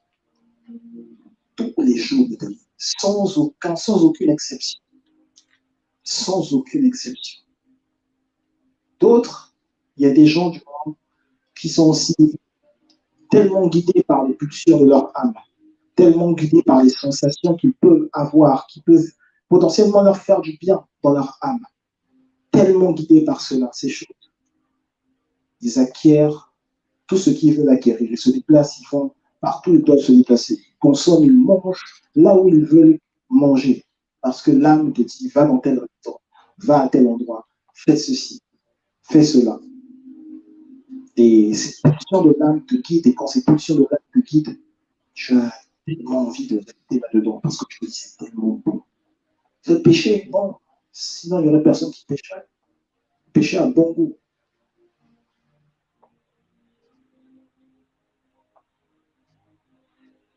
Et des fois, on se dit, mais faire l'œuvre de Dieu, c'est dur. Non. Jésus a dit que celui qui est fatigué et chargé, vienne à moi. Qu'il se décharge de son jeu et qu'il prenne le mien, car mon jeu est doux. Le joug du Christ est doux. Le joug du Christ est doux. Le joug du Christ est doux. Le joug du Christ est doux. Dans le nom puissant de Jésus-Christ, maintenant j'abats toutes ces crises qui venaient affecter le corps. Là, je ne suis pas en train de parler de pulsions de l'âme, je suis en train de parler de crises qui peuvent te prendre et dans lesquelles tu perds pied avec le réel. Tu as l'impression que c'est quelque chose d'autre maintenant qui attaque ton corps et qui bloque ton corps, qui bloque chacun de tes mouvements. Dans le nom puissant de Jésus-Christ, je m'attaque à ces crises et je rends maintenant le contact avec ces crises dans ton corps, dans le nom puissant de Jésus. Je rends tout contact avec les esprits d'immoralité. Je rends tout contact maintenant avec les esprits mangeurs de chair, les esprits buveurs de sang. Je rends tout contact avec les esprits qui venaient manger à l'intérieur de toi tes organes. Ce qu'on ne retrouvait plus dans ton cerveau, ce qu'on ne retrouvait plus à l'intérieur de ton corps. Les esprits qui venaient manger les parties intimes. Je rends maintenant tout contact avec ces esprits. Et je déclare, je décrète maintenant que la puissance de Dieu tombe sur toi et la puissance de Dieu éradique maintenant ces esprits qui venaient sous la manifestation, s'ils venaient sous la manifestation d'animaux, d'agents pathogènes. J'éradique de ton corps ces agents pathogènes. J'éradique de ton corps ces agents pathogènes. J'éradique de ton corps ces agents pathogènes. J'éradique de ton corps ces agents pathogènes au nom de Jésus. J'éradique de ton corps maintenant les mauvaises sensations. Cette intolérance aux différents mets. Ces intolérances aux différents mets. Là, je ne parle même pas forcément de voyager, d'aller manger à l'étranger, non. Je parle de manger simplement ce qui se trouve là dans ce pays, ce qui se trouve ici en France. Cette intolérance aux différents mets maintenant dans ton corps. Dans le nom puissant de Jésus-Christ, je l'éradique. Je l'éradique. Je l'éradique. Je l'éradique. Je l'éradique. Je l'éradique. Dans le nom puissant de Jésus-Christ. Je déclare par l'onction de Dieu, par l'onction du Saint-Esprit. Ton corps arrive maintenant à supporter et à ingurgiter normalement, de façon favorable, tout type d'aliments. Je me suis cru limité, moi, qui suis en train de parler, je me suis cru limité pendant des années. Je me disais, moi, je fais une intolérance aux champignons. Moi, je fais une intolérance. Quand je vais manger les champignons, je les rentre. Quel que soit ce que je vais faire, je les rentre. Et j'évitais de manger les champignons parce que je me disais que je les rentre. Et ça m'arrivait tellement souvent. Quelquefois, les types de champignons. Quand on parle de champignons de Paris, champignons de Marseille, champignons des champs, champignons des eaux, champignons du ciel, tous. En 2018, un jour, j'ai parlé. J'allais dans un restaurant d'entreprise. Dans cette nouvelle entreprise, quand j'allais dans ce restaurant, quasiment tous les plats qui étaient servis, qui étaient évidemment des plats français, dans quasiment tous les plats, il y avait toujours des champignons. Quasiment. Je ne demandais même pas, mais forcément, il y avait toujours des champignons. C'était la première fois que j'en ai consommé. Quand je l'ai vu, je me suis dit, non, c'est pas possible, je suis malade. Qu'est-ce qui va se passer? Mais alors que je posais cette question, et que pendant quelques secondes, je luttais avec moi-même sur ce que j'allais manger, ce que j'allais manger, ce que je n'allais pas manger. Je luttais avec moi-même. L'esprit de foi a pris le dessus. Et quand l'esprit de foi a pris le dessus, j'ai dit, je suis un enfant du Très-Haut. Je suis un enfant de Dieu. Je ne serai pas limité. Je deviens ce pourquoi j'ai été créé. Je ne suis pas limité. Je ne suis pas limité. Champignon en question, c'est un végétal que Dieu a créé, ça finit dans mon ventre. Pas seulement une fois, pas seulement deux fois, toutes les fois où j'allais dans ce restaurant. Ça finit dans mon ventre. Je n'ai pas spécialement le goût, Mais je n'ai jamais rendu. Je n'ai jamais rendu. Et aujourd'hui, c'est pareil. J'en mange, je ne rends pas. Et je ne sens pas de ventre, mon ventre faire une remontée. Je ne sens pas le ventre, ça ne fait pas de bruit. Non, non, non. Ça ne fait aucun bruit. Aucun. Je déclare et je l'écris maintenant. Toute intolérance dans ton corps. Que l'on parle d'intolérance alimentaire. Que l'on parle d'intolérance sexuelle. J'utilise ces mots parce que Jésus est le Seigneur de toute la vie. Si Jésus est le Seigneur de ta vie sentimentale, si le Seigneur de ta vie spirituelle, il est aussi le Seigneur de ta vie sentimentale, il est aussi le Seigneur de ta vie sexuelle, il est le Seigneur de ta vie maritale, il est le Seigneur de la vie que tu as dans ton foyer. C'est pourquoi je déclare, je l'écris. Toute intolérance, quelle qu'en soit l'origine, quelle qu'en soit la forme, quel que soit le nom, dans ta vie, comportementale, et qui t'empêche d'accepter autrui et peut-être de t'ouvrir à autre chose. Aujourd'hui, maintenant, je la bannis, je la fais disparaître de ton corps au nom de Jésus-Christ. Toute intolérance alimentaire, sexuelle, maintenant elle quitte ta vie. Elle quitte ta vie.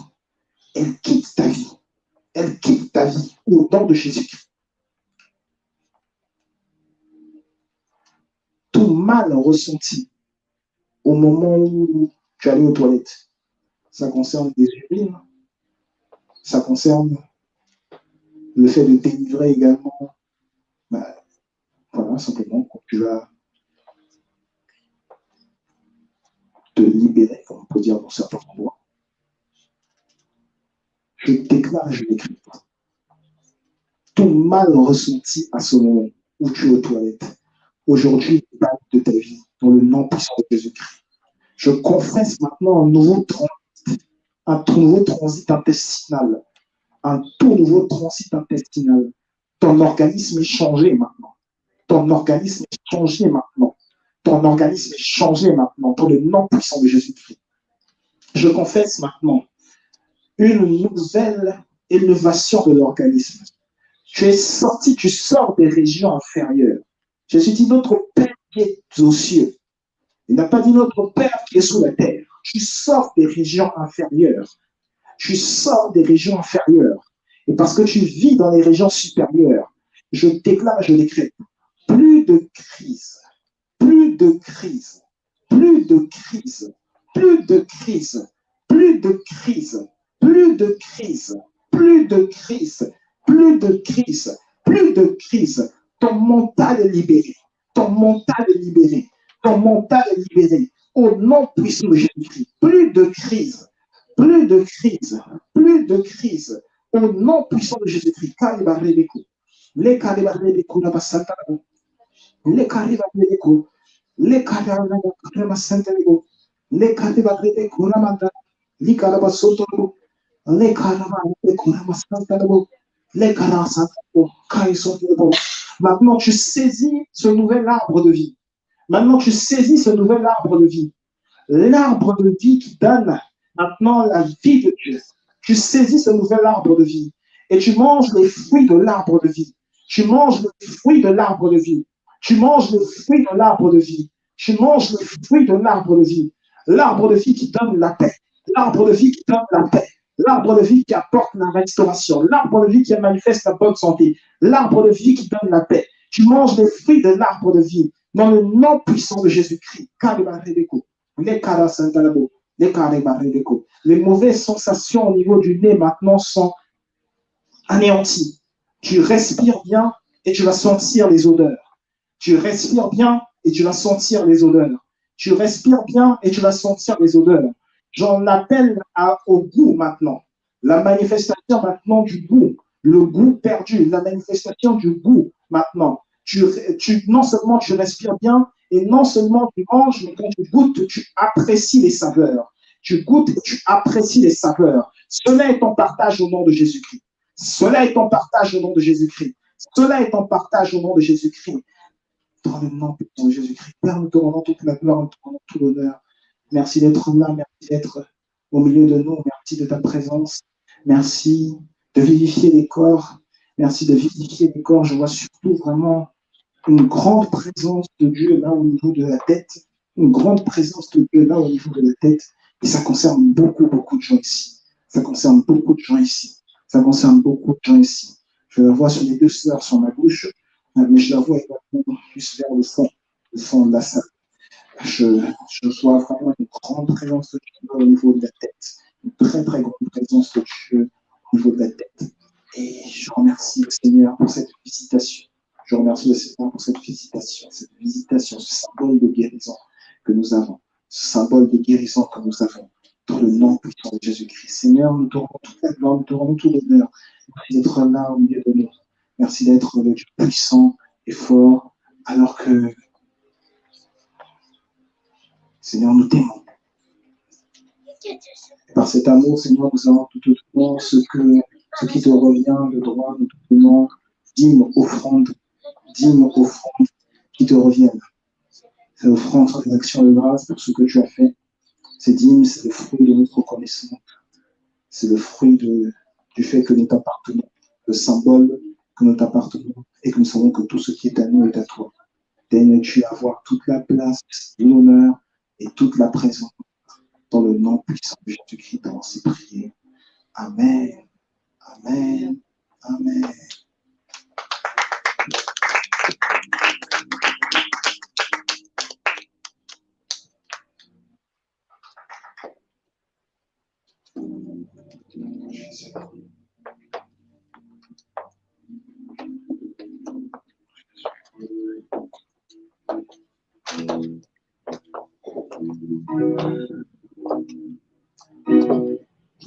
Pour les dîmes offrandes, nous avons un PayPal de notre église. Sinon, ça, on les enveloppes.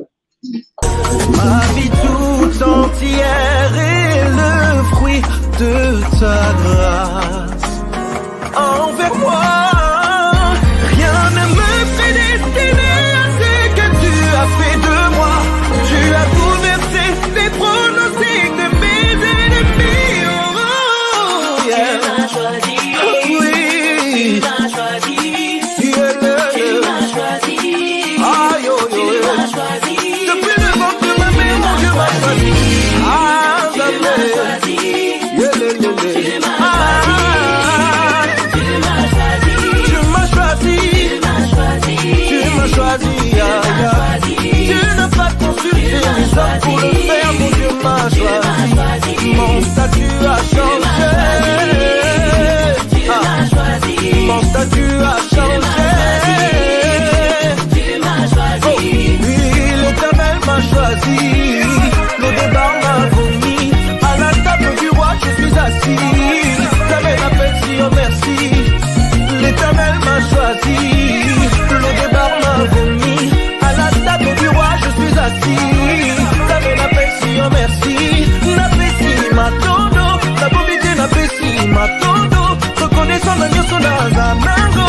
Et aussi d'ailleurs, Yeshua, merci. Ma vie tout entière est le fruit de ta grâce. Envers moi, rien ne me prédestinait à ce que tu as fait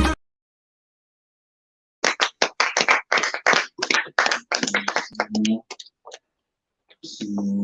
qui est heureux d'être ici, surtout qui aussi a vu la main du Seigneur ici, parce qu'il a vu la main du Seigneur ici. Jésus-Christ est merveilleux. Jésus-Christ est merveilleux. On rend gloire à Jésus pour ce merveilleux moment avec lui. Nous avons quelques 12h31 à montre. Donc, nous n'allons pas tarder. Un petit rappel maintenant. Nos cultes commencent désormais à 9h30. Aujourd'hui, ça n'a pas été le cas. Nous en excusons. Nos cultes commencent désormais à 9h30. Voilà. Comme j'ai entendu Jérémie qui a dit tout à l'heure, c'est trop lent. Donc, je raccourci. Nous bénissons le Seigneur pour ce qui se passe ici, dans l'action que Dieu est en train de faire. Et je sais que nous aurons d'ailleurs un deuxième service de guérison ce mois-ci. Je ne sais pas encore si ce sera la semaine prochaine ou si ce sera un peu plus tard dans le mois. Mais en tout cas, nous aurons un deuxième service. Ce mois-ci, tout ce qui t'a tourmenté là, physiquement, tout ce qui t'a tourmenté là, ça doit s'arrêter. Ça ne doit pas passer ce mois-ci. Ça doit s'arrêter. Ça ne doit pas passer ce mois-ci. Et bénissons le Seigneur pour ce qui est en train d'être fait. Bénissons le Seigneur pour ce qui est en train d'être fait. Il y a des choses qui se passent en francophonie, il y a des choses qui se passent à Paris, des choses qui se passent à Paris. Voilà, des choses merveilleuses qui se passent à Paris actuellement. Et un jour, je pense que je vous avais dit, si vous voyez aussi maintenant qu'à Paris, il y a beaucoup de... en tout cas, il y a une montée du mouvement prophétique, au sens où maintenant on voit des prophètes que l'on ne voyait peut-être pas, qu'on ne voyait pas à Paris pendant longtemps, comme les prophètes privats. Eh bien, ça veut dire que Dieu s'est réellement souvenu de Paris. Et il y a des choses merveilleuses qui sont en train de se passer. Il y a vraiment des choses merveilleuses qui sont en train de se passer. Donc, les annonces ont été données, je ne vais pas revenir dessus. Voilà, elles ont été nombreuses, mais elles vous seront envoyées dans le groupe WhatsApp. Moi, je tiens juste, pendant que je leur prends le micro, en tout cas, je tiens juste aussi à dire qu'il y aura un événement merveilleux qui va se passer en septembre à Paris. La date, c'est le vendredi 22 septembre. Il va y avoir un événement merveilleux à Paris. C'est comme une nuit de prière. Ce sera précédé par un événement de la journée. Et ce sera une nuit de prière, avec les prophètes Jogras Moïse. Et ce que j'ai compris, il sera accompagné de son fils et prophète Ken Monia. Et ce sera un événement merveilleux à Paris. Précisément, c'est à l'espace Venise, à Sarcelles. L'espace Venise, ce sera un événement merveilleux d'ailleurs, auquel l'Église Penn est conviée. Donc, voilà, pour tous ceux qui ont peur, là, ceux qui se disent, ah, voilà, là, nous, Dieu envoie son revenu, ah, PDG n'est pas là tout le temps. Donc, faut venir, faut venir là, faut aller chercher, on aller prendre ce que tu dois prendre. Donc, moi, je vous ai déjà dit, le jour où j'avais cité des personnes, moi, je ne pouvais pas, je ne sais plus comment je l'avais dit, des personnes, vraiment, je n'imaginais peut-être pas rencontrer, mais je suis tellement heureux aussi de le rencontrer. J'ai dit vraiment, lui, c'est lui, numéro 10, c'est numéro 10. C'est un tout autre niveau. Donc, reconnaissant le Seigneur pour l'homme de Dieu, le prophète Jonas, reconnaissant le Seigneur pour sa famille, pour son épouse et ce qui est en train d'être fait. Et d'ailleurs, nous avons ici, dans la maison, nous avons ici l'honneur de recevoir, d'ailleurs, le membre de la famille Petit, l'honneur de les recevoir avec nous, sachant que cette famille est, je vous l'avais dit, cette famille, c'est notre famille, je vous l'avais dit. C'est pas seulement aussi une question de. Il y a des gens qui parlent forcément de vouloir essayer d'atteindre un autre niveau. Moi, personnellement, l'amour que j'ai vu exprimé par le prophète Jonas, même les quelques minutes, franchement, où j'ai eu un entretien avec lui, pour moi, c'est du jamais vu. C'était du jamais vu pour moi, j'ai jamais ressenti cet amour. Donc, tout de suite, moi, je tiens à dire, c'est pareil, la famille du prophète Jonas, elle est là. Quand il parle de loin, je ne sais pas, c'est pas mon sujet, la famille du prophète Jonas, c'est notre famille. C'est notre famille. Et donc, je tiens à bénir le Seigneur pour la vie de maman Annick, qui est présente avec nous. Je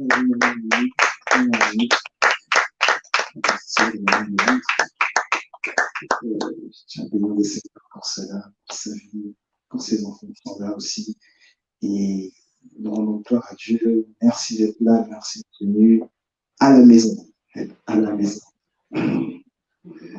Et nous rendons gloire à Dieu pour cela. Et comme je l'ai dit, journée du vendredi 24 septembre, elle va être merveilleuse, elle va être magnifique. Donc, ne manquons pas, apportons tout ce que nous pouvons apporter pour aller travailler en famille, pour aller servir en famille. Avant d'aller servir chez le voisin, il faut servir en famille. Il ne faut pas chercher à nettoyer la maison du voisin quand la maison de la famille, c'est pas propre. Il faut aller servir en famille. Donc, j'invite et j'encourage tout le monde vraiment à se dédier pendant cette période-là aussi. Il y aura des préparations qui seront faites et tout ça. J'invite tout le monde vraiment à se faire le nécessaire pour aller servir en famille et pour que la joie de cette réunion de famille, cette belle réunion soit grandissime. Dans le nom puissant du Seigneur Jésus-Christ. Donc, je vais inviter donc, notre frère Guédor à venir prier pour la fin de ce service. Est-ce qu'on peut encore acclamer le Seigneur? Nous allons prier, nous allons rendre grâce au Seigneur pour ce qu'il a fait pour de nombreuses personnes qui ont été guéries, mais pour ce qu'il a aussi fait dans ta vie. Que ce soit visible ou pas, je suis sûr à 100% que le Seigneur a fait quelque chose dans ta vie. Amen. Alors prions grâce au Seigneur ce matin. Père de bien-aimé, nous te rendons grâce parce que nous savons qu'au-delà, parce que nous pouvons penser, imaginer, tu as agi à travers ton esprit, Seigneur. Père, merci pour les nombreuses guérisons. Merci pour les nombreuses restaurations que tu as eu à faire aujourd'hui. Père, merci, Seigneur, parce que tu as fait cela. Merci, Seigneur, parce que tu agis et tu continues encore d'agir. Seigneur, même si notre culte de ce matin est fini, Seigneur, je sais que ta main toute puissante continue à agir, continue encore à guérir, à renforcer, Seigneur, à réveiller tes enfants. Pour cela, nous te disons merci, Père bien-aimé. Merci, Seigneur. Merci, Seigneur. Amen. Je vais prier pour clôturer. Père de grâce, nous te disons merci, Père, comme nous venons de le faire. Nous voulons recommander cette semaine entre tes mains. Car nous proclamons que cette semaine est une semaine de guérison. Nous proclamons que cette semaine est une semaine de restauration. Et ceux qui n'ont pas reçu leur guérison aujourd'hui vont voir la manifestation de cette guérison au cours de cette semaine. Et ceux qui n'ont pas pu obtenir, merci Seigneur pour les guérisons de Dieu, des gens qui veulent encore mieux cette semaine. Nous te rendons grâce pour cela. Merci Seigneur parce que ta main est tendue. Alléluia. Merci parce que ta main est tendue. Merci Seigneur pour cette semaine. Alléluia. Alléluia. Amen. Amen. Amen. Amen. Est-ce qu'on peut acclamer pour le Seigneur le Christ? Alléluia. Amen. Amen. Gloire à Dieu. Bon dimanche à tous. Notre culte est terminé. Dimanche.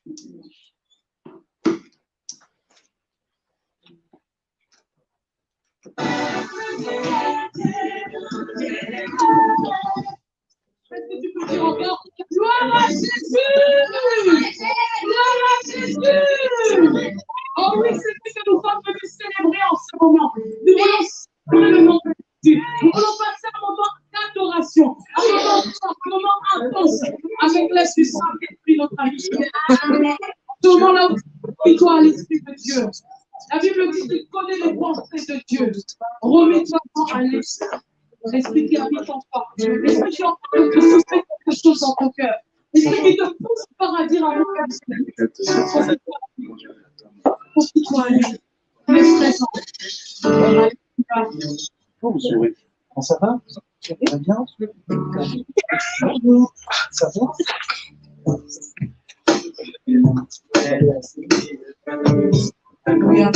Oui. Seigneur,